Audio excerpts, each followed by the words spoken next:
warahmatullahi wabarakatuh. Kenalin, nama aku Cinta Islami. Aku dari jurusan Komunikasi dan Penyiaran Islam kelas 3F dengan nomor induk mahasiswa 254. Di sini aku bakal ngejawab soal-soal dari dosen aku tentang teori komunikasi massa guna memenuhi tugas perkuliahan di semester ini. Simak videonya sampai akhir ya teman-teman. Semoga bermanfaat. 1. Apa yang menyebabkan kajian komunikasi menjadi penting dalam kehidupan manusia dan perkembangan ilmu pengetahuan? Komunikasi itu sangat penting bagi kehidupan kita sehari-hari karena dengan berkomunikasi kita dapat membangun konsep diri serta membangun hubungan untuk kelangsungan hidup dan memperoleh kebahagiaan serta ketenangan dan terhindar dari tekanan dan ketegangan. Berkat kajian komunikasi, kemajuan ilmu pengetahuan dan teknologi modern telah membawa kemudahan bagi hidup manusia. Dunia yang luas ini telah menjadi kecil dan dekat antara satu sama lain. 2.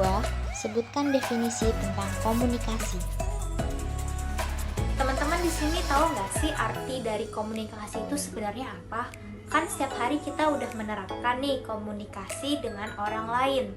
Nah, untuk arti komunikasi tersendiri itu, teman-teman tahu nggak sih? Komunikasi adalah hubungan antara manusia baik individu maupun kelompok. Dalam kehidupan sehari-hari, baik disadari ataupun tidak disadari, komunikasi adalah bagian terpenting bagi kehidupan manusia. Keberhasilan seseorang dapat dilihat dari keterampilannya dalam berkomunikasi.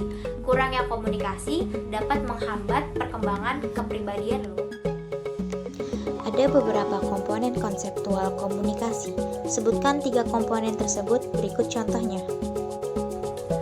Dalam ilmu komunikasi terdapat banyak komponen konseptual komunikasi. Di sini aku akan menyebutkan 3 dari banyak itu tentang komponen konseptual komunikasi. Di antaranya ada interaksi, proses, dan penyampaian. Berikut penjelasannya. Interaksi atau hubungan atau proses sosial. Interaksi juga dalam tingkatan biologis adalah salah satu perwujudan komunikasi. Karena tanpa komunikasi, tindakan-tindakan kebersamaan tidak akan terjadi. Dalam kutipan MIT pada tahun 1963, contohnya adalah proses jual beli yang sering kita alami. Proses komunikasi adalah proses penyampaian informasi, gagasan, emosi, keahlian, dan lain-lain melalui penggunaan simbol-simbol seperti kata-kata, gambar-gambar, angka-angka, dan lain-lain. Pada kutipan Berelson dan Steiner pada tahun 1964. Contohnya adalah reporter yang menyampaikan berita kepada para pemirsa atau tayangan berita terkini.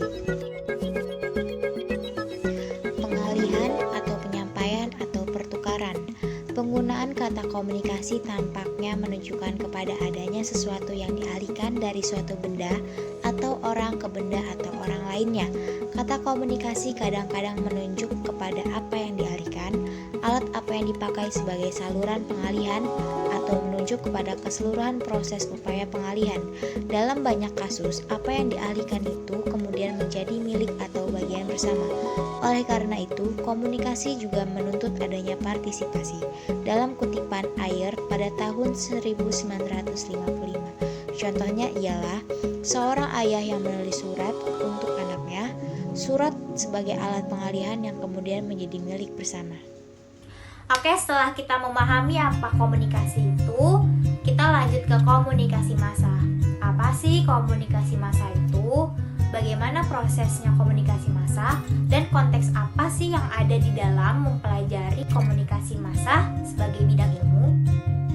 3. Berikan penjelasan tentang komunikasi massa, definisi, proses, dan konteks apa saja yang ada di dalam mempelajari komunikasi massa sebagai bidang ilmu.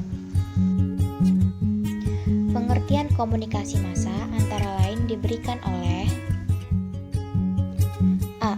Bittner yang mendefinisikan komunikasi massa dalam bukunya Mass Communication and Introduction pada tahun 1980 dengan komunikasi massa adalah pesan-pesan yang dikomunikasikan melalui media massa pada sejumlah besar orang. B. B.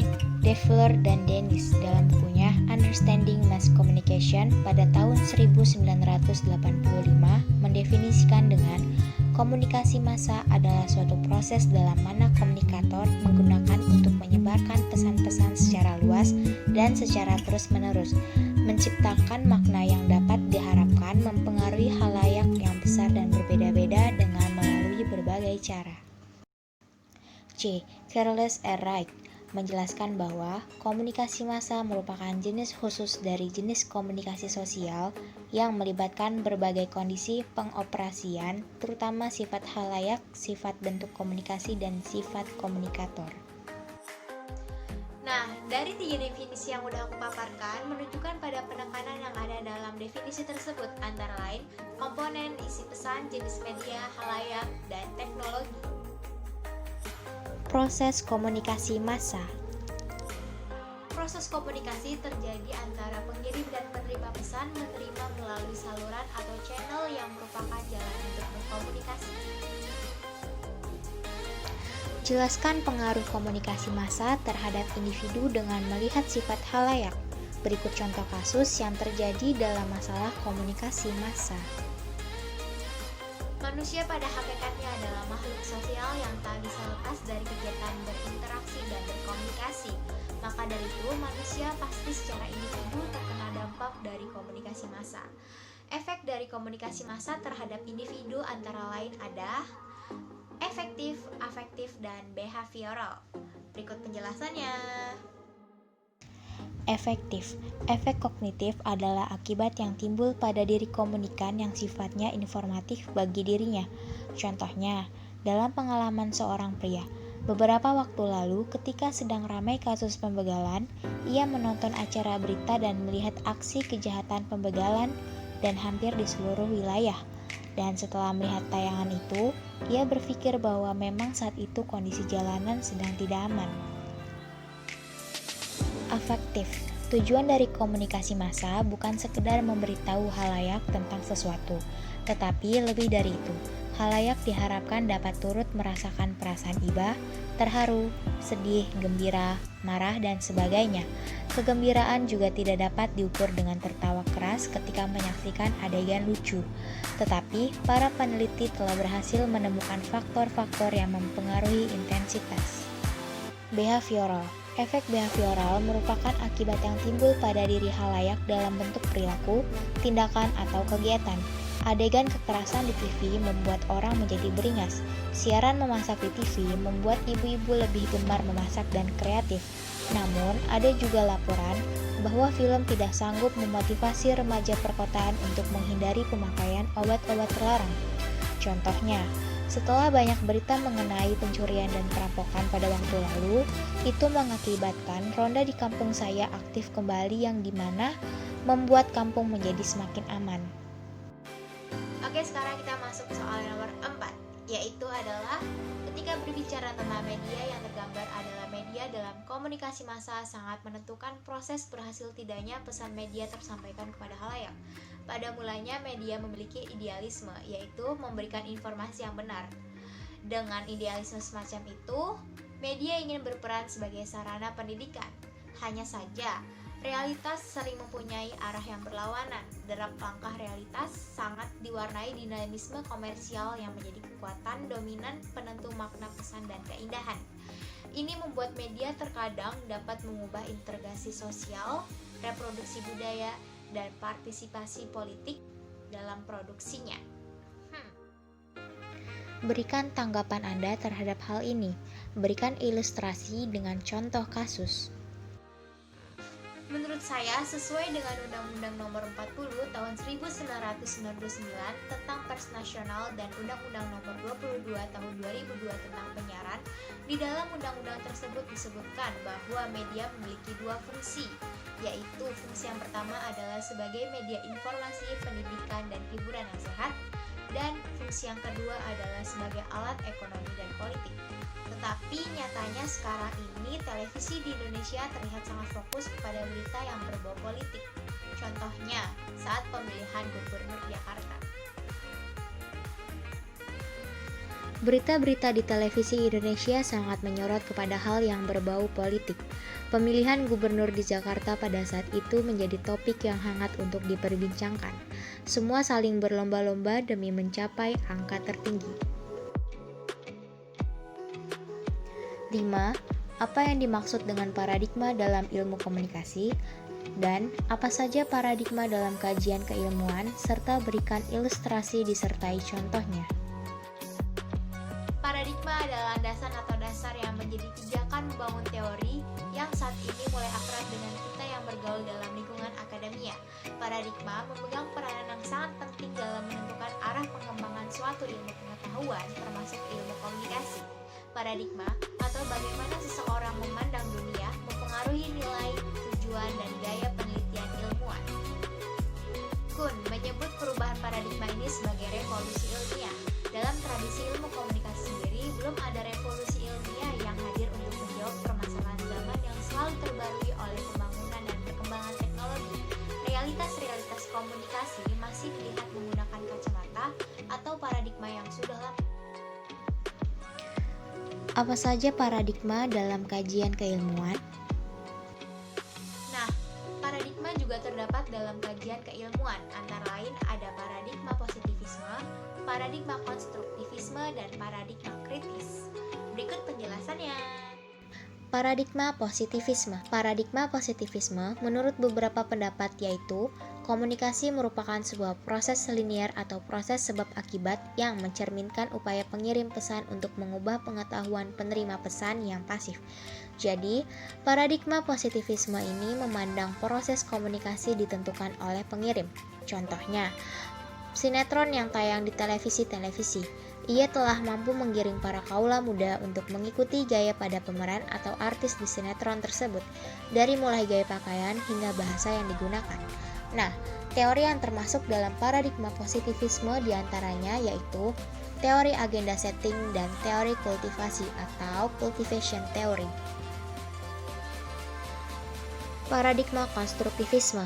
Paradigma konstruksionis memandang realitas kehidupan sosial bukanlah realitas yang natural, tetapi terbentuk dari hasil konstruksi. Paradigma konstruktivisme menolak pandangan positivisme yang memisahkan subjek dengan objek komunikasi. Dalam pandangan konstruktivisme, bahasa tidak lagi hanya dilihat sebagai alat untuk memahami realitas objektif belaka dan dipisahkan dari subjek sebagai penyampai pesan. Konstruktivisme justru menganggap subjek komunikan atau decoder sebagai faktor sentral dalam kegiatan komunikasi serta hubungan-hubungan sosial. Contohnya, seseorang merupakan sekelompok konsumen aktif yang secara sadar menggunakan media dengan memilih media yang tepat untuk memenuhi kebutuhannya dalam hal informasi atau yang lainnya, baik personal maupun sosial yang diubah menjadi motif-motif tertentu. Ada beberapa teori yang terdapat dalam lingkup paradigma konstruktivisme ini, diantaranya yaitu teori kegunaan dan kepuasan dan teori interaksionisme simbolik. Paradigma kritis. Paradigma kritis lahir sebagai koreksi diri pandangan konstruktivisme yang kurang sensitif pada proses produksi dan reproduksi makna yang terjadi secara historis maupun institusional. Analisis teori kritis tidak berpusat pada kebenaran atau ketidakbenaran struktur tata bahasa atau proses penafsiran seperti pada konstruktivisme. Contohnya, perempuan menanggapi dunia secara berbeda dari laki-laki karena pengalaman dan aktivitasnya berbeda yang berakar pada pembagian kerja. Beberapa teori yang dinaungi oleh paradigma kritis diantaranya yakni teori feminis dan teori analisis wacana. 6. Sebutkan 2 teori dalam komunikasi massa yang Anda ketahui dilengkapi dengan seluruh komponen-komponen di dalamnya. Dalam teori konseptual komunikasi massa, ada banyak teori yang dapat digunakan untuk melihat sebuah fenomena sosial di media dan di masyarakat. 2 diantaranya adalah teori konvergensi media dan teori semiotika. Apa sih maksud dari keduanya?